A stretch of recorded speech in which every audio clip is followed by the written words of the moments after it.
Pete Holmes' TV show Crashing ended last night, but co-creator Judd Apatow isn't done with the story just yet. We tell you what's up. That plus some concerning new revelations about the family separation policy at the border.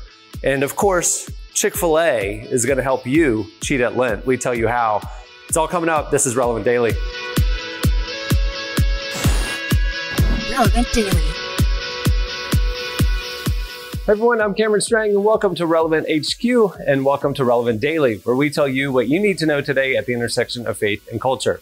Now, before we get into those stories, I want to tell you that today's episode is brought to you by Squarespace. Whether you need a landing page, a beautiful gallery, a professional blog, or an online store, it's all possible with Squarespace. They have award-winning templates, customizable settings, even powerful e-commerce solutions, all without a single plugin. And right now, Squarespace is offering Relevant Daily viewers a special deal. Head over to squarespace.com/relevant for a free trial. And when you're ready to launch your site, use offer code RELEVANT to save 10% off your first purchase of a website or domain. I've used that code many times. Thank you to Squarespace for sponsoring Relevant Daily. Okay, to tell you about those stories, we are welcoming on Jesse Carey. Hey, Jesse. Hey, thanks for having me. Yeah, like you said, Cameron, last night they aired the series finale, the end of the 3-season run of Pete Holmes' kind of biographical show Crashing on HBO. But the good news is Judd Apatow, who's an executive producer on the show and has actually directed a bunch of episodes throughout the series, he went on Conan and revealed that he is planning on having a Crashing movie get made. The reason why this is such a cool story is, Cameron, as you know, this is one of the series on TV that really has its finger on the pulse of this intersection of faith and culture, because it tells the real life story of Pete Holmes, who after his wife left him, decided he didn't want to be a youth pastor anymore and pursue a career in comedy. Yeah. Now, if you haven't seen Crashing, it's not safe for the little ears. It is an HBO show, but as Jesse said, it is a fascinating look at somebody who grew up in the church, very conservative family, and after college decided to kind of walk away from that. And in the show, very much walks away from that, but still kind of wrestles with that thing. In fact, toward the end of this season, he went on a Christian comedy tour. A la John Christ. It was just it's a really interesting look at the subculture through their lens. Well, and not only that, I mean, he does hat tips to Christian culture throughout the series. Early on, it might have been even in the pilot, where he's driving away distraught about his divorce, and he's listening to Joel Osteen sermons, in the car. And, Cameron, he was actually on your podcast, Unedited, for a really great 2-part episode where he talked about, the different parts of his life that actually mirror the story. And I want to play a clip. This is when, Cameron, you and Pete were talking, and he talked about tapping into real life pain to convey emotion on the show. Because he would describe to you, he's not really an actor. He's a comedian. And so what he did is, this particular scene, he was discussing his divorce with his parents on the show, and he tapped into what that conversation was really like. Here is a clip of what Pete had told you on Unedited. That's why that scene in episode 5 with my parents was very hard for me to shoot. Anytime I cried on the show or got teary-eyed, it was actually almost like cheating. Yeah. Because I was using language from that time in my life to kind of fool myself into being a better actor. And I would sometimes feed lines to the person playing my mother or playing my ex-wife or whoever it might be, being like, say this, because I knew it would break my heart. And I'm actually kind of feeling it now, thinking about it. But like what I said to my mother in that episode was very true of how I felt, which was I looked at God like, if I do what you say, kind of like a bully, actually. If I do what you say, you will keep me in your plan. Right. Now, I feel very much like everything that happens is in the plan. It's happening. So, Cameron, the other thing that Judd Apatow is sort of known for is for years now has found these kind of unique comic voices that started in TV. You look at like Amy Schumer, or early on, like someone like Jason Segel, and has really let them mastermind their own career in the movies. Like this is like a pattern that he's done. Remember, Forgetting Sarah Marshall, Jason Segel's vehicle after being a TV guy on How I Met Your Mother. Same thing with Amy Schumer. daughter. She's doing movies with Judd Apatow now. So it's going to be really interesting to see Pete's career arc, because Judd has a pattern of really finding the right talent that's going to translate after they kind of, cut their teeth on the small screen, making these big feature comedies. So we will get to see soon what the movie version of Crashing will be and how it picks up the story where it ended just last night on HBO. It's very Breaking Bad-esque, you do the...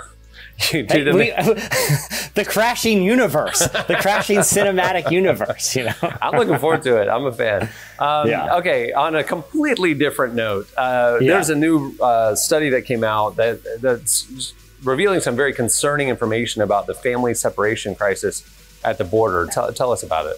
Yeah, so basically, the Trump administration was forced to release the findings of research because of a lawsuit that was pursued by the ACLU on behalf of, it's a class action suit, so a bunch of different immigrant families.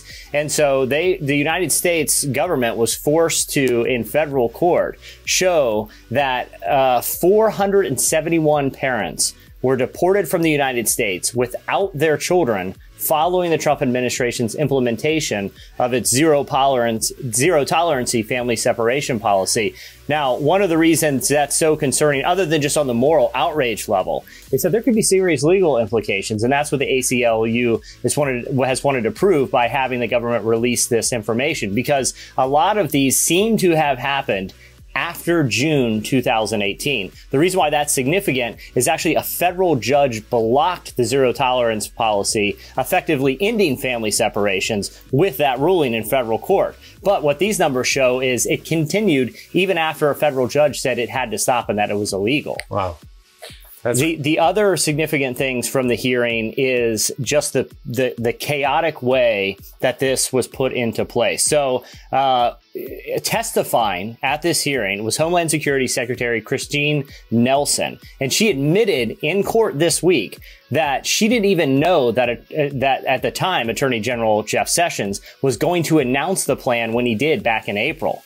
So she's the one in charge of implementing this plan. She didn't even know that the administration was going to put it into place. And what the effect of, and what the ACLU has hoped to show in court, is that because it was so chaotic, they didn't have an effective way to even track parents and children. So these numbers might not even be accurate because of the way this was implemented. They had no way of tracking how families were being separated. Wow, that's crazy. It's a story that we'll continue to keep monitoring at relevantmagazine.com, I'm sure. All right. So to wrap up this Monday edition, we've just started Lent. That's right. And there's some big news from Chick-fil-A. Yeah, exactly.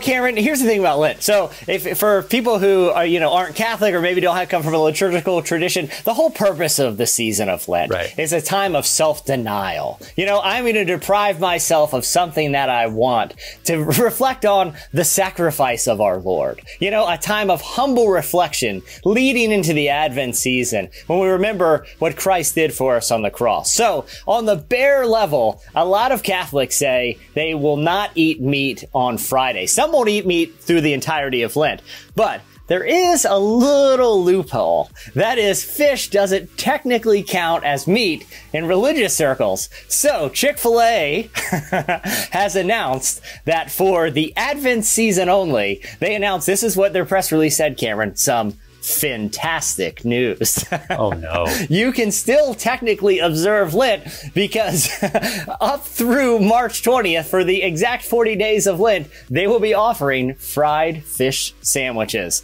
It's going to be cod, so reflect on those sacrifices, and instead of eating a juicy fried chicken sandwich, enjoy that fried fish and think about all that God has done for you in your life. Good job, Chick-fil-A. Their new campaign, while you're thinking about God, eat our cod. It just writes itself. Well done. Well done. I wish people could see the teleprompter because that's not on there. That was top of the dome. That was well played. All right. For those stories and a lot more, make sure to follow along with us all day long. You can follow us on Twitter @Relevant. You can also follow us, like our page at Facebook. We post all the latest there as well. But for everything we're doing, make sure to keep checking in to relevantmagazine.com. The latest audio, video, magazine features, and news throughout the day. And two, every weekday we're here, Relevant Daily. Wherever you're watching right now, subscribe and keep in touch. If you missed the video show, subscribe to the audio podcast version of Relevant Daily. Wherever you get your podcast, just search for Relevant Daily and we're there. Thanks a lot for watching. Thanks to Squarespace for sponsoring this episode. Remember, go to squarespace.com/relevant for your free trial and then use offer code RELEVANT to save 10% off your first purchase of a website or domain. All right. Thanks, everybody. Thanks for watching. We'll see you tomorrow. This is Relevant Daily. Relevant Daily.